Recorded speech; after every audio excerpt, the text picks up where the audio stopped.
আগের ভিডিওতে আপনাদের সাথে শেয়ার করেছিলাম কচুর অসাধারণ কিছু গুণাগুণ নিয়ে। আজকে হাজির হয়ে গেলাম ইলিশ মাছ দিয়ে কচু শাকের রান্নার রেসিপিটা নিয়ে। সো গাইস, চলো তাহলে দেখে নিই। প্রথমেই কিছু ফ্রেশ কচু শাক সংগ্রহ করে নিয়েছি। কচু শাকগুলো কেটে নিয়ে ছোট ছোট করে পিস করে কেটে পানি দিয়ে ধুয়ে সুন্দর করে পরিষ্কার করে নিয়েছি। এরপর ইলিশ মাছ সুন্দর করে কেটে পরিষ্কার করে ধুয়ে নিয়েছি। কচু শাক সিদ্ধ করে নেওয়ার পালা। এখন কচু শাকগুলো ভাপ দিয়ে সিদ্ধ করে নিয়েছি।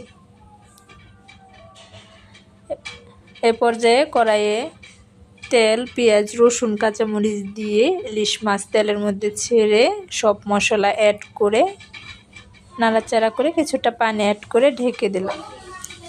সিদ্ধ করা কচু শাকটা দিয়ে দিলাম।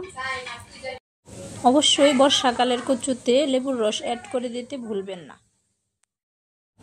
রান্না শেষ করে সুন্দর করে পরিবেশন করে নিলাম।